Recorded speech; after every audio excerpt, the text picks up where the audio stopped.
Hello everyone. आज अपन पढ़ेंगे cell biology का पहला चैप्टर सेल। सेल बायोलॉजी के अंदर मेनली 3 चैप्टर को इंक्लूड किया गया है, सेल, बायोमोलिक्यूल और cell cycle and cell division. तो अपन आज सबसे पहला चैप्टर पढ़ेंगे जो कि है सेल। सबसे पहले देखते हैं कि सेल की जहाँ स्टडी करते हैं उस ब्रांच को बोलते हैं अपन साइटोलॉजी। क्या बोलते हैं? साइटोलॉजी। अब भाई सेल क्या है?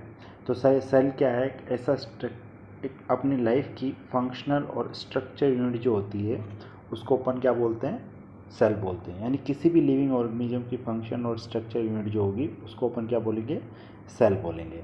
अब ये फंक्शनल और स्ट्रक्चर यूनिट कैसे होती है उसको समझते हैं। आइए सबसे पहले देखते हैं फंक्शन यूनिट। फंक्शन यूनिट कैसे समझते हैं? मान लो एक फैक्ट्री है, तो उस फैक्ट्री के कोई सी भी फैक्ट्री है, मान लो कुछ भी बनाने की फैक्ट्री है, नमकीन बनाने की फैक्ट्री है, तो उस फैक्ट्री के अंदर देखेंगे कि अपन छोटा से छोटा काम करने वाला कौन सा होगा? तो एक मज़दूर होगा। ऐसे बहुत सारे मज़दूर मिला के उस फैक्ट्री से नमकीन का प्रोडक्शन कर रहे होंगे।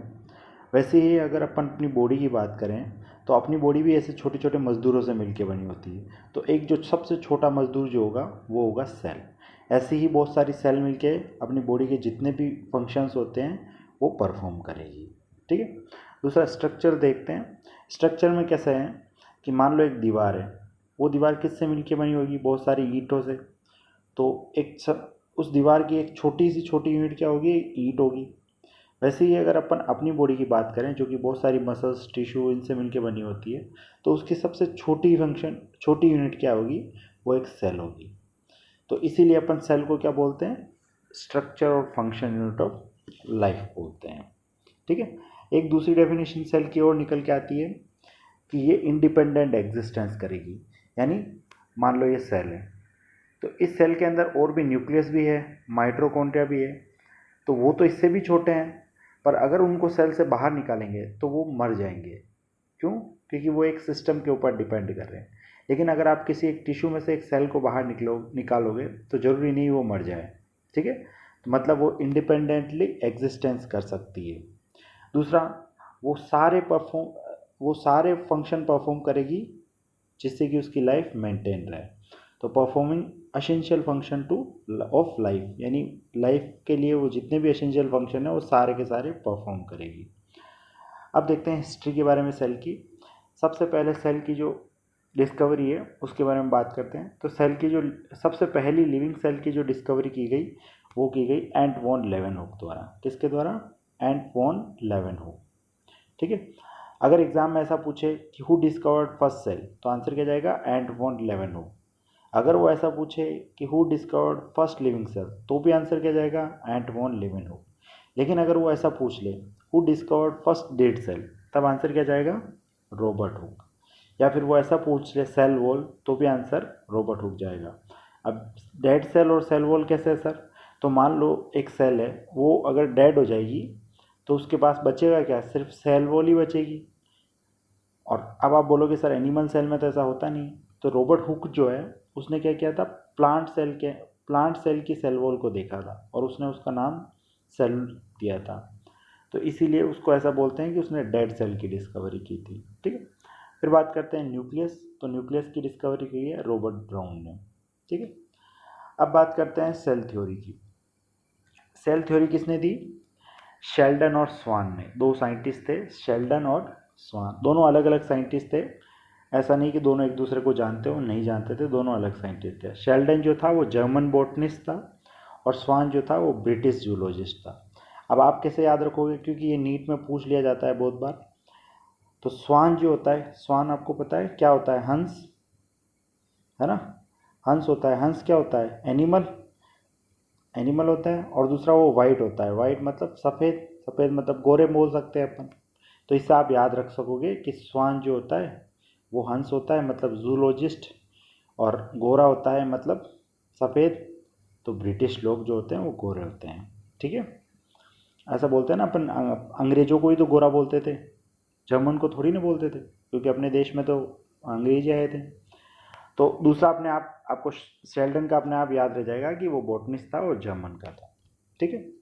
अब देखो, शेल्डन जो था ये एक बॉटनिस्ट था, तो इसने बहुत सारे प्लांट को एग्जामाइन किया और इसने क्या कहा कि all plants compose of cell and cell product. यानी जितने भी प्लांट है वो सारे सेल या सेल के प्रोडक्ट से मिलके बने हैं। सेल के प्रोडक्ट मतलब सेल, सारी सेल मिलके क्या बनाती है, टिश्यू, फिर टिश्यू मिलके ऑर्गन बनाते हैं, तो ये सारे सेल के प्रोडक्ट हो गए। ये स्टेटमेंट किसने दिया था, शेल्डन ने दिया था। और स्वान ने क्या कहा, इसने बहुत सारे एनिमल को एग्जामाइन किया, तो इसने क्या कहा कि एनिमल जो होते हैं, एनिमल सेल जो होती है उनके ऊपर एक मेम्ब्रेन होती है जिसको अपन बोलते हैं प्लाज्मा मेम्ब्रेन, ठीक है, ये इसने बताया। और इसने एक चीज़ और बताई कि प्लांट की सेल जो होती है, प्लांट सेल, उसके ऊपर एक और एक्स्ट्रा मेम्ब्रेन होती है जिसको अपन सेल वॉल बोलते हैं, ठीक है। ये दो चीज़ें इसने बताई थी। उसके अलावा फिर इन अपनी इसी स्टडी के बेस पे इन दोनों ने कंक्लूड किया था इंडिपेंडेंटली, यानी अलग अलग बताया था कि जितने भी लिविंग ऑर्गेनिज्म हैं वो सारे या तो सेल से मिलके बने हैं या सेल के प्रोडक्ट से मिलके बने हैं, ठीक है। अब देखो, बहुत सारे साइंटिस्ट लोगों ने इनसे सवाल किया कि भाई आप बता रहे हो सेल और सेल प्रोडक्ट से मिलके बने हैं, तो वो सेल कहाँ से आ रही है।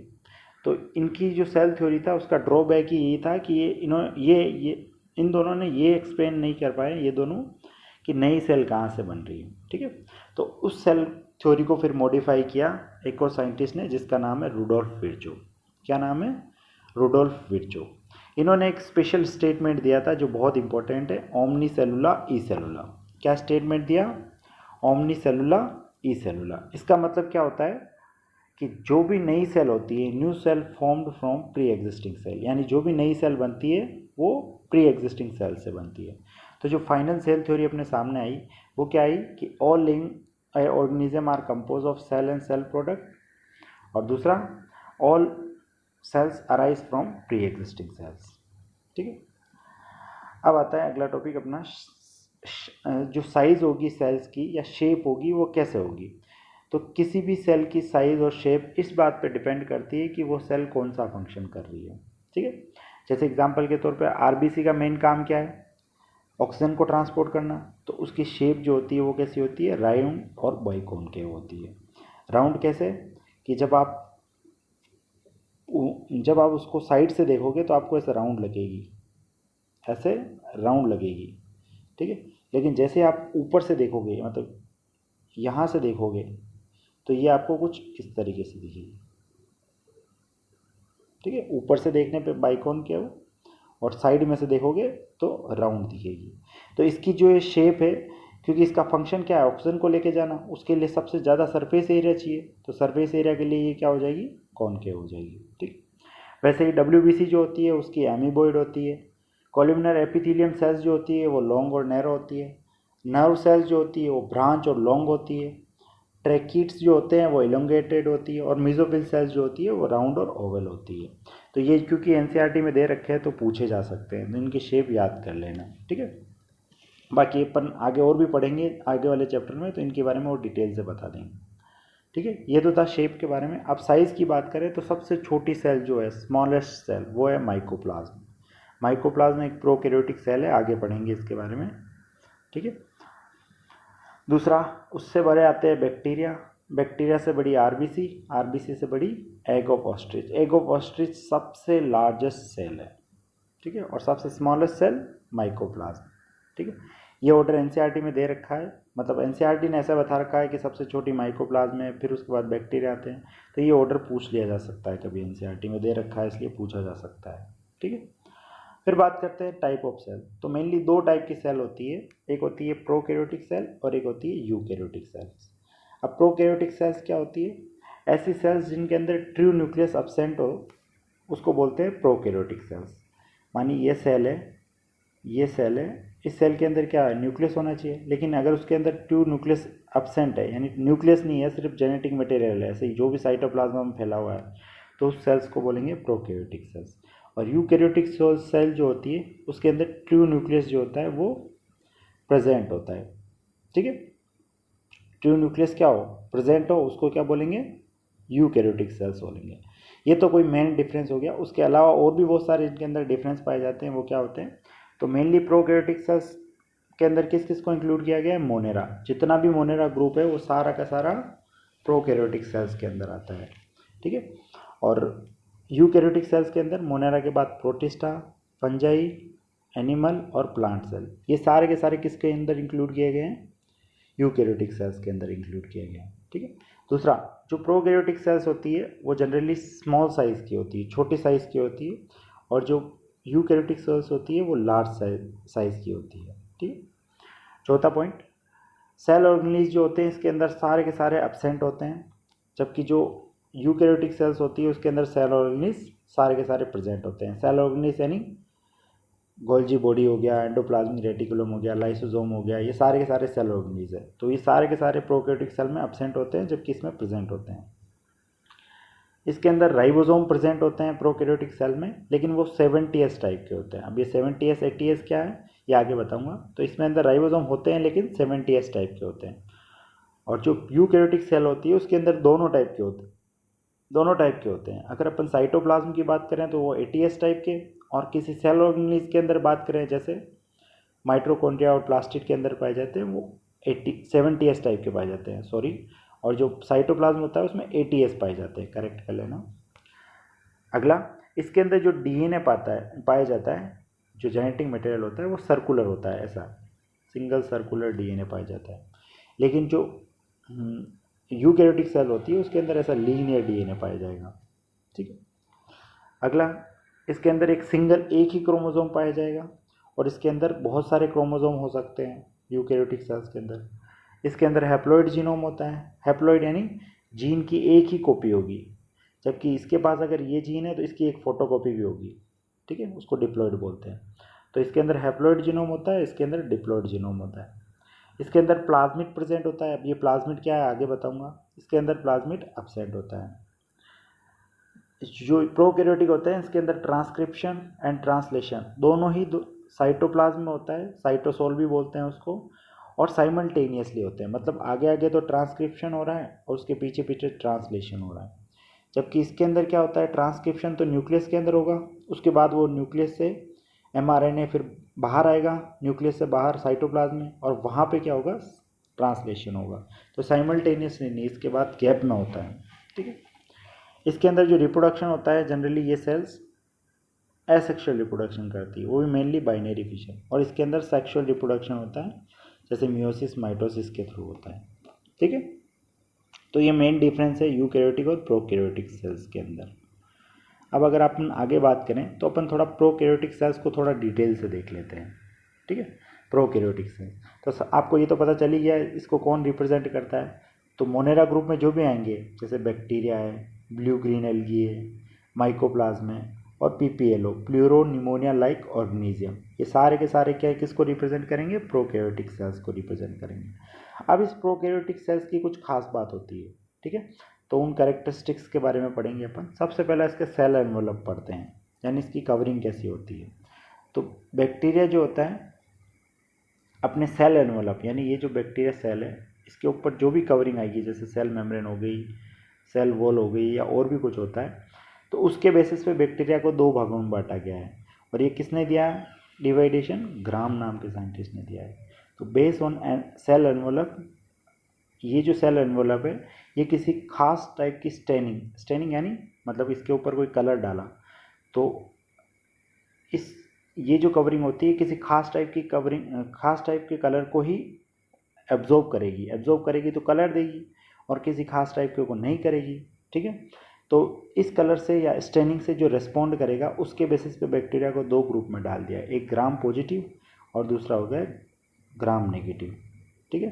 ग्राम पॉजिटिव और ग्राम नेगेटिव बैक्टीरिया। ठीक है। तो अब अपन सेल एनवेलप के बारे में पढ़ते हैं। तो सबसे पहला जो सेल एनवेलप आता है आउटर मोस्ट कवरिंग, उसको बोलते हैं ग्लाइकोकैलिक्स। क्या बोलते हैं, ग्लाइकोकैलिक्स। ग्लाइकोकैलिक्स की भी दो तरह का हो सकता है। अगर मान लो एक ग्लाइकोकैलिक्स की आउटर मोस्ट कवरिंग है, ये अगर लूज है, यानी ये सेल है और इसके ऊपर ये ग्लाइकोकैलिक्स की लूज कवरिंग है, लूज है शीट, तो उसको बोलेंगे अपन स्लाइम लेयर। क्या बोलेंगे, स्लाइम लेयर। और ये एकदम टफ है, हार्ड है, टफ लेयर है ग्लाइकोकैलिक्स की, तो उसको अपन क्या बोलेंगे, कैप्सूल। ठीक है। उसके बाद बात करते हैं दूसरी कवरिंग, सेल वॉल होती है। सेल वॉल जो होती है ये प्रोवाइड, ये क्या क्या काम करती है भाई, जो ग्लाइकोकैलिक्स है उसके अंदर होगी सेल वॉल। ठीक है। जैसे ये ग्लाइकोकैलिक्स हो गया बाहरी बार, ग्लाइकोकैलिक्स अगर हार्ड है, टफ शीट है, वो बिल्कुल टफ है, सॉफ्ट नहीं है, तो उसको कैप्सूल बोल देंगे, और अगर सॉफ्ट है तो उसको अपन स्लाइम लेयर बोल देंगे। उसके बाद आता है सेल वॉल। तो प्रोवाइड स्ट्रक्चरल सपोर्ट, ये सेल वॉल जो होती है इसको स्ट्रक्चरल सपोर्ट प्रोवाइड करती है, यानी इसके स्ट्रक्चर को फिक्स कर देती है क्योंकि ये भी हार्ड है। और दूसरा ये क्या करती है, बैक्टीरिया को ब्रस्टिंग या कोलैप्स होने से बचाती है, यानी बैक्टीरिया को सिकुड़ने नहीं देती है और ना ही फूटने देती है। क्यों? क्योंकि ये बिल्कुल हार्ड स्ट्रक्चर है, तो हार्ड होने के कारण फिक्स हो गया एकदम से। ठीक, अगली बात करते हैं प्लाज्मा मेम्ब्रेन की। तो प्लाज्मा मेम्ब्रेन जो होता है वो बिल्कुल यूकैरियोटिक सेल्स के सिमिलर होता है, यानी जैसी यूकैरियोटिक सेल्स में होगी प्लाज्मा मेम्ब्रेन वैसी सेम यहाँ पर होगी। लेकिन इसकी प्लाज्मा मेम्ब्रेन में कुछ मॉडिफिकेशन पाया जाता है जिसको अपन बोलते हैं मीजोसोम। तो मीजोसोम क्या है? ये सेल है, ये सेल वॉल है। उसके बाद जो प्लाज्मा मेम्ब्रेन होगी उसका अंदर की तरफ एक्सटेंशन हो गया ऐसे, है ना, अंदर की तरफ जो एक्सटेंशन हो गया ये वाला, उसको अपन क्या बोलते हैं? मीजोसोम बोलते हैं। तो extension of plasma membrane into cell, यानी सेल मतलब साइटोप्लाज्म, तो साइटोप्लाज्म की तरह इसका एक्सटेंशन हो गया in form of vesicle, tubule, lamellae shape, यानी वेसिकल की फॉर्म में, यानी इस तरीके से वेसिकल की फॉर्म में, या ट्यूब्यूल फॉर्म में ऐसे ट्यूब फॉर्म में, या लेमिलाई फॉर्म में। इन तीनों फॉर्म में अगर उसका इंटरनली एक्सटेंशन हो जाता है सेल मेम्ब्रेन का तो उसको अपन मीजोसोम नाम दे देते हैं। ठीक, अब इन मीजोसोम का क्या काम है भाई? तो सबसे पहला होता है, अब आप खुद सोच के देखो, ये हो गई सेल वॉल, है ना, और इधर हो गई, ये हो गई मीजोसोम, है ना। तो इसका क्या काम हो सकता है? एक तो सेल वॉल की फॉर्मेशन करेगा, ये बाहर की सेल वॉल को बनाएगा। दूसरा डीएनए का रेप्लिकेशन करेगा, यानी सेल को डिवाइड करेगा, तो डिवाइड होने में डीएनए का रेप्लिकेशन हो जाता है। डीएनए रेप्लिकेशन मतलब 2 कॉपी बनाएगा डीएनए की, क्योंकि जब सेल डिवाइड होती है तो डीएनए का रेप्लिकेशन होता है। तीसरा सेल डिवीजन, अब क्योंकि देखो एक नोच बन गई है, इधर से भी नोच बन जाएगी तो सेल डिवाइड हो जाएगा। हेल्प इन रेस्पिरेशन, रेस्पिरेशन में हेल्प करता है ताकि क्योंकि सरफेस एरिया बढ़ गया तो ऑक्सीजन का ट्रांसपोर्ट ईजी हो जाएगा, तो रेस्पिरेशन में हेल्प कर रहा है। सिक्रेशन में हेल्प करेगा, कोई भी हार्मोन सिक्रेट होगा तो। और तीसरा अगला, सरफेस एरिया इंक्रीज कर रहा है, किसके लिए? एंजाइम के कंटेंट के लिए और उसकी एक्टिविटी के लिए। ये देखो सरफेस एरिया इंक्रीज कर दिया, वरना ऐसे एक तो ये ऐसे लाइन होती है सेल मेम्ब्रेन की, एक इतना सा सरफेस एरिया इंक्रीज कर दिया ना, तो ये सारे किसके काम है? मीजोसोम के काम है। ठीक है, अगला नोट में देखो, एक नोट डाल रखा है कि जो साइनोबैक्टीरिया होता है ना, उसके अंदर जो मेम्ब्रेन होती है, एक्सटेंशन इनटू साइटोप्लाज्म कार्ड, यानी उसके अंदर जो अपन मीजोसोम है उसको स्पेशल नाम देते हैं, उसको बोलते हैं क्रोमेटोफोर। क्या बोलते हैं? क्रोमेटोफोर। क्रोमेटोफोर क्यों बोलते हैं? क्योंकि उसके अंदर पिगमेंट होते हैं। साइनोबैक्टीरिया के अंदर जो मेम्ब्रेन एक्सटेंशन होता है, अपन नॉर्मली सारे बैक्टीरिया के अंदर मीजोसोम बोल रहे हैं, लेकिन जो साइनोबैक्टीरिया उसके अंदर मेम्ब्रेन एक्सटेंशन को अपन क्रोमेटोफोर बोल रहे हैं। क्यों बोल रहे हैं क्रोमेटोफोर? क्योंकि उसके अंदर क्या है? पिगमेंट्स पाए जाते हैं, ठीक है, जो उसको कलर देते हैं। ये था पहला सेल एनवलप। सेल एनवलप के बेसिस पे अपन ने 2 ग्रुप में बांटा है, ग्राम पॉजिटिव, ग्राम नेगेटिव। उसके बाद अपन ने 3 कवरिंग देखी थी। सबसे पहले होती है ग्लाइकोकैलिक्स। ग्लाइकोकैलिक्स की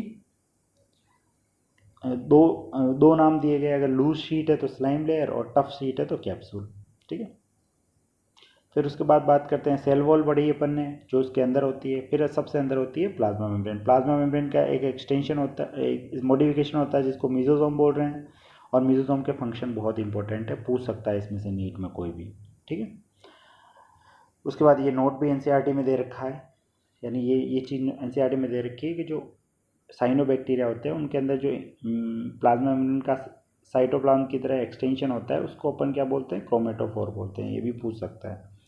अब दूसरी कैरेक्टरिस्टिक है प्लाज्मिड। मैंने बताया था प्रोकैरियोटिक सेल में प्लाज्मिड पाया जाता है। अब ये प्लाज्मिड क्या है सर? तो देखो जनरली क्या होता है, एक सेल के अंदर एक जेनेटिक मटेरियल होता है, ठीक है, या एक डीएनए होता है, यूकैरियोटिक या प्रोकैरियोटिक। लेकिन जो प्रोकैरियोटिक होते हैं उनके अंदर क्या पाया जाता है? ये मेन डीएनए हो गया, उसके अलावा एक एक्स्ट्रा सर्कुलर डीएनए पाया जाता है आउटसाइड जीनोम। इस जीनोम वाले डीएनए से एक एक्स्ट्रा आउटसाइड सर्कुलर डीएनए पाया गया, उसको अपन क्या बोलेंगे? प्लाज्मिड बोलेंगे। तो प्लाज्मिड क्या होता है? Extra circular DNA outside genome. अब इसका काम क्या है, क्या क्या नहीं करता है, तो ये अपन पढ़ेंगे जब मैं आपको बायोटेक्नोलॉजी पढ़ाऊंगा 12th वाले चैप्टर में। ठीक है, हाँ, अगला आता है थर्ड, इसके मोटाइल स्ट्रक्चर। तो इसके अंदर मोटाइल यानी मूवमेंट के लिए मूवमेंट के लिए जो स्ट्रक्चर होता है उसको फ्लैजिला बोलते हैं। फ्लैजिला के 3 पार्ट होते हैं, बेसल बॉडी, हुक और फिलामेंट। तो आप यहाँ अगर थोड़ा ध्यान से देखें तो ये होगा बेसल बॉडी, ठीक है, ये रेड रेड सा। उसके बाद ये जो आपको पोर्शन दिख रहा है इसको हुक बोलते हैं, और ये जो लॉन्ग वाला पोर्शन दिख रहा है इसको फिलामेंट बोलते हैं। इनका जो स्ट्रक्चर है वो डिटेल में अपन जब सेंट्रियोल पढ़ेंगे तो वहाँ पे मैं आपको इनके स्ट्रक्चर के बारे में डिटेल से बताऊँगा। तो इनके जो मोटाइल स्ट्रक्चर होता है वो सिर्फ और सिर्फ फ्लैजिला होता है। उसके अलावा यहाँ बाहर पिलाई और फिम्ब्राई पाई जाती है इनके बाहर, लेकिन उनका काम मोटाइल मोबिलिटी में नहीं है, मतलब वो मोटाइल स्ट्रक्चर नहीं है। वो सिर्फ क्या करते हैं, बैक्टीरिया को अटैच करने में हेल्प करते हैं। किसके साथ? रॉक्स के साथ या होस्ट के साथ। यानी ये रॉक्स है या होस्ट है तो उसको अटैच करने में, बैक्टीरिया इसके साथ जुड़ा रहे, उसके लिए कौन हेल्प करेगा? पिलाई और फिम्ब्री, ठीक है, पिलाई और फिम्ब्री। तो ये बहुत बार पूछा गया है, which of the following is a motile structure in bacteria या प्रोकैरियोटिक सेल्स। तो ध्यान रखना पिलाई और फिम्ब्राई जो है वो मोटाइल स्ट्रक्चर नहीं है। पांचवा आता है इसके अंदर राइबोसोम। तो इसके अंदर 70S टाइप के राइबोसोम होते हैं। और इसके अंदर क्या खास बात होती है, मैंने क्या कहा था, इसके अंदर ट्रांसक्रिप्शन और ट्रांसलेशन साइमल्टेनियसली चलते हैं। तो इसके अंदर मान लो ये mRNA है, अब इस mRNA से क्या बनेंगे? प्रोटीन बनेंगे। तो ये जो mRNA बना इसके ऊपर क्या आ जाएंगे? राइबोसोम अटैच हो जाएंगे, एक से ज़्यादा राइबोसोम अटैच हो जाएंगे। तो क्योंकि एक mRNA पे एक से ज़्यादा राइबोसोम अटैच हो गए तो इसको क्या बोलेंगे? Polyribosome condition. पॉली यानी ज़्यादा, एक से ज़्यादा, और राइबोसोम यानी राइबोसोम। तो इस कंडीशन को जब more than 1 ribosome attach to mRNA, यानी एक से ज़्यादा mRNA जब कहाँ पे अटैच हो जाए? mRNA पे, तो उस कंडीशन को बोलते हैं अपन पॉलीसोम या पॉलीराइबोसोम। ये दोनों उसी के नाम है, या तो पॉलीराइबोसोम बोल लो या पॉलीसोम बोल लो। ये नीट में पूछा हुआ है और ये पूछा भी जा सकता है वापस, बहुत इंपॉर्टेंट है, ठीक है, कि भाई एक ही mRNA पे एक से ज़्यादा अगर राइबोसोम अटैच हो जाए तो उस कंडीशन को बोलते हैं पॉलीराइबोसोम या पॉलीसोम, ठीक है। आखिरी आता है इसके अंदर इंक्लूजन बॉडीज़। इंक्लूजन बॉडीज़ क्या होती है? वो स्ट्रक्चर जो कुछ स्टोर करते हैं। तो ये मेम्ब्रेनलेस स्ट्रक्चर होते हैं, इनके ऊपर कोई मेम्ब्रेन नहीं होती है, और ये रिजर्व फूड मटेरियल में कुछ रिजर्व मटेरियल को स्टोर करते हैं, जैसे फूड हो सकता है, फॉस्फेट हो सकता है, कुछ भी हो सकता है। जैसे कौन कौन से ग्रेन्यूल्स पाए जाते हैं? ग्रेन्यूल्स बोल सकते हैं इंक्लूजन बॉडी को। तो फॉस्फेट ग्रेन्यूल्स, साइनोफोइसिन ग्रेन्यूल्स और ग्लाइकोजन ग्रेन्यूल्स, ये सारे ग्रेन्यूल्स पाए जाते हैं जो ग्लाइकोजन का स्टोर या फॉस्फेट का स्टोर करते हैं, ठीक है। ऐसे ही एक गैस वैक्यूल पाया जाता है किसके अंदर? Blue green algae, purple green और फोटोसिंथेटिक बैक्टीरिया के अंदर गैस वैक्यूल, ठीक है। इसका काम क्या होता है ये आगे बताऊंगा मैं जब अपन ब्लू ग्रीन एल्गी वगैरह पढ़ेंगे। आया समझ में यहाँ तक? ठीक है, तो अपन ने प्रोकैरियोटिक सेल्स के बारे में कंप्लीटली पढ़ लिया है। अब नेक्स्ट वीडियो में मैं आपको बताऊंगा यूकैरियोटिक सेल्स के बारे में। अगर आपको ये सारे नोट्स चाहिए तो आप अपने इसी यूट्यूब चैनल के नाम से एक बायोलॉजी पाठशाला करके टेलीग्राम चैनल है जिसका लिंक मैं डिस्क्रिप्शन में दे दूँगा, तो वहाँ पे जाके आप ये सारे के सारे नोट्स की PDF ले सकते हैं। Thank you.